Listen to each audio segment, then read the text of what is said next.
오늘은 우리 대강절 셋째 주일입니다. 우리 대강절이라는 절기는 우리를 구원하시기 위해 오신 예수님의 오심을 축하하는 그런 의미와 더불어서 더 중요한 것은 다시 오실 예수님을 기다리며 또 준비하는 그런 절기의 의미를 가지고 있습니다. 우리가 세상의 달력으로는 2024년 12월을 살고 있지만 우리의 영적인 달력은 예수님이 다시 오실 것을 기다리는 그런 시간을 우리가 살고 있는 것입니다. 그런데 그런 가운데 특별히 지금 이 대강절에는 이 기다림의 의미를 우리가 되새기고 또 이 기다림의 시간 동안 가져야 할 믿음의 자세를 우리가 새롭게 세워갈 수 있으면 좋겠습니다. 자, 그런데 여러분은 기다린다는 것에 대해서 어떻게 생각하십니까? 저는 개인적으로 기다리는 것을 참 싫어합니다. 놀이동산에 가본 지가 굉장히 오래됐는데 놀이동산을 좋아했어요. 근데 어느 날부턴가 가지 않게 된 계기가 있었습니다. 그것은 기다리기가 싫어서였습니다. 롤러코스터, 옛날 말로 하면 청룡열차인데 또 그런 거 바이킹 이런 기구들을 타는 것을 되게 제가 좋아했는데 줄이 너무 긴 거예요. 그래서 1시간, 2시간, 3시간씩 그렇게 기다려야 된다는 이런 것이 싫어서 그때부터 아예 가지 않게 됐습니다. 자, 그런데 요즘 봤더니 돈을 조금 더 주면 줄 서지 않고 바로 탈 수 있는 그런 패스트 트랙이라는 게 생겼다고 해요. 기다리는 것을 싫어하고 힘들어하는 사람들을 위해서 만들어진 것 같습니다.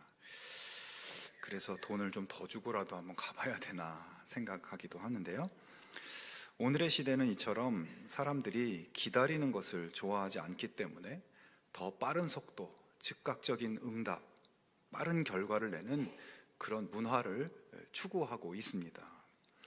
예전에는 인터넷으로 동영상을 한번 보려면 버퍼링이라고 하죠. 이렇게 동그란 시계가 막 돌아가는 이 시간을 많이 기다렸어야 되는데 지금은 이 버퍼링 속도가 아주 빨라져서 별로 기다리지 않아도 바로 영상을 볼 수 있게 됐습니다. 알고 싶은 지식이나 어떤 질문이 생겼을 때 도서관에 가거나 무슨 백과사전이나 책을 찾아보지 않아도 클릭 한 번이면 빛의 속도로 궁금한 것들의 답을 얻을 수가 있습니다. 버스 정류장에 버스가 언제 도착하는지 클릭 한 번이면 알 수 있어서 정류장 가서 기다리지 않아도 버스를 탈 수 있습니다. 먼 외국에 있는 친구나 친척의 소식이 궁금해서 몇 달씩 걸리는 편지를 기다리지 않아도 소셜 미디어를 통해서 그 친구의 소식, 그 친구의 사진 이런 것들을 금세 볼 수 있고 알 수 있습니다. 세상이 어떻게 돌아가고 있는지 터치 한 번이면 최신 소식에 접속할 수 있습니다. 세상은 이렇게 더 이상 기다림이 필요 없는 세상으로 변화하고 있습니다. 성도 여러분, 이처럼 우리는 기다림을 싫어하는 시대에 살고 있고 최대한 기다리지 않도록 하는 문화가 지배하는 세상에 살고 있습니다. 우리 자신도 그런 문화 속에서 기다림을 참지 못하며 살고 있습니다. 그런데 여러분, 우리가 그렇게 기다리는 것을 원하지 않고 점점 기다리지 않아도 되는 그런 좋은 세상이 되어가고 있긴 하지만 한편으로 우리는 여전히 많은 것을 기다리며 살 수밖에 없습니다.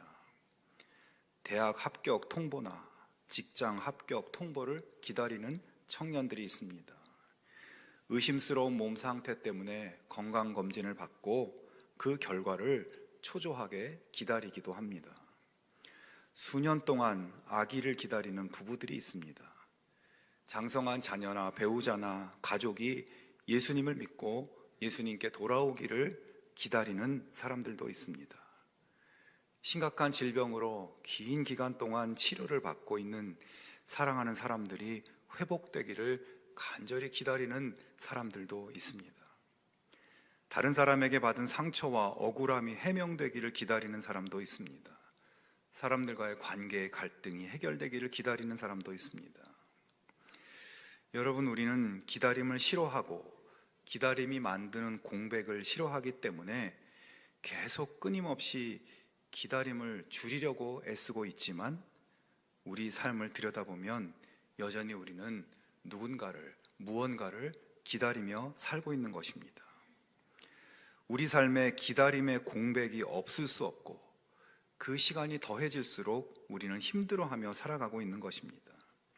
그리고 어떤 경우에 그런 기다림의 공백에 두려움이나 불안이나 분노 같은 그런 감정들을 채우며 살아갑니다. 성도 여러분, 여러분은 지금 무엇을, 누구를 기다리며 살고 있습니까? 삶의 갈증이 해소되기를 기다리는 수많은 기다림, 그리고 신앙인으로서 궁극적으로 우리 삶의 모든 문제의 근원을 해결해 주실 예수님이 오실 것을 기다리는 기다림. 이 기다림의 시간에 우리는 우리의 인생을 어떻게 살아가는 것이 지혜로운 것일까요? 이 성경에는 기다림에 대한 유명한 사건이 몇 개 있습니다. 먼저 출애굽기 32장에 보면 이스라엘 백성들이 이집트에서 탈출해서 바로의 추격을 따돌리고 3개월을 걸어서 시내산이 있는 이 시내 광야에 도착할 때였습니다. 정말 숨가쁜 탈출의 여정을 끝내고 이 시내산 앞에 장막을 치고 그곳에서 한시름 놓고 있었습니다. 이때 하나님께서는 이스라엘 백성들은 그 시내산 아래에 머물도록 하고 모세를 따로 불러서 시내산 꼭대기로 올라오게 합니다. 모세를 통해서 그 백성들에게 십계명과 율법을 주기 위해서였습니다. 자, 그런데 문제는 시내산 밑에 있던 백성들에게 벌어졌습니다. 출애굽기 32장 1절에 보면 백성이 모세가 산에서 내려옴이 더딤을 보고 모여 백성이 아론에게 이르러 말하되 일어나라, 우리를 위하여 우리를 인도할 신을 만들라. 이 모세 곧 우리를 애굽 땅에서 인도하여 낸 사람은 어찌 되었는지 알지 못함이니라. 자, 하나님께서 모세를 산 위로 부르셨고 산 아래 백성들은 모세가 내려오기를 기다리고 있었습니다. 하루가 지나고 이틀이 지나고 사흘이 지나고 일주일이 지나고 보름이 지나도 모세가 내려오지를 않습니다. 한 달이 넘어도 아무 소식이 없습니다. 모세가 내려오기를 기다리는 이 백성들은 자기들을 여기까지 인도해 준 모세가 죽었는지 살았는지 언제쯤 올 것인지, 이 광야 한복판에서 이 모세가 오지 않는다면 이제 앞으로 우리는 어떻게 해야 되는지, 기다림의 공백이 길어질수록 점점 불안이 증폭되었습니다. 그런데 거기서 더 나아가 그들은 이집트에서 수많은 기적으로 자기들을 구원해 주신 하나님, 홍해를 건너게 하시고 바로의 군대를 전멸시킨 하나님의 구원의 은혜를 점점 잊어버리기 시작합니다. 그래서 놀라운 은혜를 베푸신 하나님을 의심하고 불신하기 시작했습니다. 잠시 후 그들은 불안과 두려움의 감정, 하나님을 불신하는 것을 뛰어넘어서 아주 어리석은 행동을 저지르기 시작하죠. 그들이 이집트에서 가지고 나온 황금을 전부 내놓아서 그것으로 황금 송아지 형상을 만든 겁니다. 그리고 그 황금 송아지를 향해서 이스라엘아, 이것은 너희를 애굽 땅에서 인도하여 낸 너희의 신이로다 라고 경배하면서 그 앞에서 먹고 마시고 축제를 벌이고 뛰어놀았다고 되어 있습니다. 여기서 뛰어놀았다는 것은 흥청망청하면서 남녀가 뒤섞여서 아주 난잡한 행동을 하는 것입니다. 여러분, 이 사건은 너무나 충격적이고 황당한 사건입니다. 불과 얼마 전에 하나님의 기적을 목격한 사람들이에요. 하지만 그들은 기다림의 공백 속에서 보이지 않는 하나님이 아닌 금송아지 우상으로 그 기다림의 공백을 채우려고 했던 것입니다. 그 기다림의 시간에 하나님을 포기하고 눈에 보이는 새로운 신을 만든 것이에요. 자기들의 상황을 이끌어줄 수 있을 만한 다른 신을 만든 겁니다. 사실 이와 비슷한 일이 이들에게 그 전에도 있었죠. 그들이 이집트에서 탈출해서 홍해 앞에 도착했을 때입니다. 하나님께서는 그 홍해 바다 앞에 장막을 치게 하셨습니다. 하루가 지나고 이틀이 지나갑니다. 하나님이 왜 좋은 길을 놔두고 이 바다, 이 홍해 앞으로 여기까지 인도하신 것인가? 도대체 이제 어디로 가란 말인가? 도무지 이해가 안 되었지만 하나님이 뭔가 계획이 있고 방법이 있겠지 생각하며 그곳에 장막을 치고 그곳에 머물렀습니다. 그런데 잠시 후 급박한 소식이 들려옵니다. 이집트 바로가 군대를 총동원해서 추격해 오기 시작했다는 거죠. 뒤에는 이집트 군대가 쫓아오고 앞에는 바다가 있고 아무리 기다려도 하나님은 어떻게 하시는 건지 아무 소식이 없습니다. 그러자 이스라엘 백성들은 불과 며칠 전에 하나님의 기적의 역사를 경험했지만 불안과 불신이 폭발하였고 난동을 부리기 시작했습니다. 우리를 다 죽이려는구나. 도대체 무슨 생각으로 여기까지 우리를 데리고 왔냐? 이런 일을 왜 벌이느냐? 그것 봐라, 이건 좋은 생각이 아니지 않느냐? 지금이라도 우리가 돌이켜야 된다. 항복하고 돌아가야 된다. 경솔하고 죄악된 말을 쏟아부었습니다. 그들은 기다림의 공백을 불안과 불신, 죄악된 말과 행동으로 채운 것입니다. 자, 그런데 이때 모세가 이렇게 선포합니다. 여호와께서 너희를 위하여 싸우시리니 너희는 가만히 있을지니라. 여기서 가만히 있으라는 말은 곧 기다리라는 말입니다. 소동 피우지 말고 불안해하지 말고 하나님을 불신하면서 경솔하게 행동하지 말고 여기로 인도하신 하나님이 너희를 위해서 싸울 것이다. 하나님을 믿으라고, 가만히 있으라고, 기다리라고 모세가 말하고 있는 것입니다. 잠시 후 어떻게 되었나요? 우리가 잘 알듯이 하나님은 홍해를 갈라 백성을 구원하시고 바로와 그 군대를 전멸시키셨습니다. 여러분, 이스라엘 백성들은 홍해 앞에서도 시내산 앞에서도 하나님의 일하심을 기다리지 못하고 그 기다림의 공백을 의심과 불신으로 채우고 죄악되고 어리석은 말과 행동으로 잘못을 저질렀습니다. 그들은 그렇게 기다림에 실패했습니다.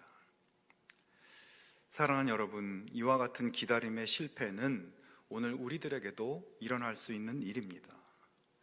언제 오실지 모르는 예수님을 기다리는 동안, 또는 우리 삶의 여러 가지 문제가 해결되고 갈증이 풀리기를 기다리는 동안 우리도 이스라엘 백성들처럼 그 기다림의 공백을 힘들어하면서 두려움과 분노와 불안 같은 감정으로 채우고 거기서 더 나아가서 의심하고 불신하면서 다툼과 원망과 상처를 주고받으면서 채우고 그러다가 아예 예수님 자리를 황금 송아지, 돈이나 권력이나 사람으로 바꿔버리고 그렇게 오늘 우리도 실패할 수 있다는 것입니다. 하나님이 해결해 줄 줄 알고 기다렸는데 에이, 안 되겠다. 하나님은 틀린 것 같다. 나를 해결해 줄 수 있는 황금 송아지를 내가 만들어 보는 게 낫겠다. 여러분, 우리의 삶이 혹시 이런 방향으로 내가 나아가고 있지 않은지 이 기다림의 계절에 한번 우리의 삶을 돌이켜 볼 수 있으면 좋겠습니다. 하나님이 아닌 다른 것들, 내 마음에 혹시 세워진 황금 송아지가 있는지 우리 삶을 돌아볼 수 있으면 좋겠습니다. 자, 성도 여러분, 그러면 우리 삶에 없을 수 없는 이 기다림의 공백을 무엇으로 채우는 것이 성경적이고 지혜로운 것인지 오늘 본문 말씀을 통해서 나누어 보려고 합니다. 첫 번째는 우리의 초점을 바꾸는 겁니다. 여러분, 우리가 무언가 바라는 것들을 기다리고 또 예수님을 기다리고 하는 이 시간은 불가피하게 불확실함과 조급함과 불안함과 의심이 채워질 수도 있는 그런 시간이죠. 왜 이렇게 오래 걸리는 걸까? 불안해 죽겠다. 일단 뭐든지 해봐야 되겠다. 내가 뭘 잘못했는가? 왜 문제가 해결이 안 되는가? 과연 하나님이 내 말을 듣고 계신 건가? 누구나 이런 말, 이런 감정이 나올 수 있는 것이에요. 어쩌면 당연한 것일 수 있습니다. 그러나 성도 여러분, 우리는 이러한 패턴을 깰 수 있어야 됩니다. 이것이 기다림의 신앙생활의 첫 단계입니다. 불안과 의심으로 채워질 수 있는 그 기다림의 공백의 시간을 오히려 하나님을 더욱 바라보고 하나님께 더욱 초점을 맞추고 하나님과 더 가까워지는 영적 성장을 위한 기회의 시간으로 만들어갈 수 있어야 하는 겁니다. 오늘 본문 시편 25편 1절부터 3절에 다윗은 이렇게 고백합니다. 여호와여, 나의 영혼이 주를 우러러 보나이다. 나의 하나님이여, 내가 주께 의지하여 싸우니 나를 부끄럽지 않게 하시고 나의 원수들이 나를 이겨 개가를 부르지 못하게 하소서. 주를 바라는, 주를 기다리는 자들은 수치를 당하지 아니하려니와 까닭 없이 속이는 자들은 수치를 당하리이다. 자, 이 말씀을 이해하기 위해서는 이 시편을 쓴 다윗의 인생을 잠깐만 들여다봐야 합니다. 여러분, 이 시편을 쓴 다윗이야말로 성경에서 가장 고통스러운 기다림을 기다린 사람이라고 할 수 있습니다. 다윗은 나이 어린 목자였지만 골리앗을 죽인 승리를 이루자 순식간에 온 나라 백성들에게 영웅 대접을 받고 일약 스타가 됐죠. 그러나 그것이 그의 불행의 시작이었습니다. 사울 왕이 이 백성들이 자기보다 다윗을 더 좋아하는 것 같아서 질투하면서 거기서 더 나아가서 아예 다윗을 반란 세력으로 죽이려고 오해하면서 쫓아다니기 시작했습니다. 다윗의 입장에서는 너무 억울하게 된 것이죠. 그때부터 다윗은 10년이 넘는 세월 동안 생명의 위협을 받으면서 정말 울면서 도망다니는 세월을 보내야만 했습니다. 여러분, 그 기간 동안 다윗이 얼마나 외롭고 괴롭고 또 고통스럽고 두려웠겠습니까? 아무도 도와주는 사람도 없고 어떤 방법도 보이지 않는 그 시간 동안 그는 간절히 하나님의 구원을 기다렸습니다. 하나님이 자기의 억울함도 풀어주시고 하나님이 자기 원수들을 꺾어주시기를 기다렸습니다. 근데 여러분, 그런 기다림의 세월을 10년을 넘게 보내면서 10년이 넘어도 10년을 기다려도 아무 일도 일어나지 않는 그 답답한 상황을 보면서 그의 마음속에 어떤 감정이 올라올 수 있었겠어요? 충분히 분노로 채워지고 걱정으로 채워지고 나아가 하나님께 대한 의심과 불신으로 채워질 수 있는 그런 상황이었습니다. 그러나 그는 자신의 억울함과 고통의 상황을 계속 곱씹고 앉아서 내 삶이 왜 이런가? 답을 알 수 없는 그런 질문에 갇히지 않았습니다. 상황에 초점을 맞추고 상황에 갇히지 않았습니다. 오늘 말씀처럼 나는 상황을 보지 않고 하나님을 우러러 보겠다. 나는 다른 것으로 하나님을 대체하지 않고 하나님만 의지하겠다. 주님을 기다리는 자들은 수치를 당하지 않는다. 하나님이 지금 나를 보고 계신다. 나는 하나님의 은혜의 빛 안에 있다. 이렇게 선포하고 묵묵히 하나님께만 눈을 돌리고 있는 것입니다. 여러분, 다윗이 이 기간, 이 막막하고 꽉 막힌 상황에서 초점을 하나님께만 향했기 때문에 그는 더 놀랍고 위대한 믿음의 사람이 될 수 있었던 것입니다. 두 번째 단계는 하나님의 성품, 하나님이 하신 일, 하나님에 대한 진리를 되새기고 그 진리를 확신하면서 하나님을 찬양하고 높이는 겁니다. 시편 25편 5절에 다윗이 이렇게 고백하죠. 주의 진리로 나를 지도하시고 교훈하소서. 주는 내 구원의 하나님이시니 내가 종일 주를 기다리나이다. 여러분, 잘 기다릴 수 있는 힘은 하나님의 진리에서 오는 것입니다. 진리가 무엇일까요? 진리에 대해서 여러 가지 설명을 할 수 있겠지만 진리란 한마디로 하나님이 어떤 분이신가에 대한 대답이 진리인 겁니다. 다윗은 하나님이 어떤 분이신지에 관한 진리로 자신의 기다림을 채우고 있는 것입니다. 다윗이 잘 기다릴 수 있도록 그를 붙잡아준 진리는 무엇일까요? 시편 27편 1절에 다윗은 여호와는 나의 빛이요 나의 구원이시니 내가 누구를 두려워하리요? 여호와는 내 생명의 능력이시니 내가 누구를 무서워하리요? 이렇게 말씀합니다. 자, 두려움과 무서움으로 채워질 수 있는 시간에 거기에 빠지지 않고 하나님이 어떤 분이신가? 하나님은 나의 빛이시고 하나님은 나의 구원이시고 하나님은 내 생명의 능력이시다. 이 진리를 뼈에 새기고 영혼에 새기면서 진리로 그 기다림의 공백을 채우고 있는 것입니다. 여러분, 우리가 매일 큐티를 하면서 본문을 붙잡고 하는 묵상의 본질은 무엇입니까? 성경을 묵상하는 본질은 하나님이 어떤 분이신가? 하나님의 성품이 어떠하신가? 하나님이 무엇을 하셨는가?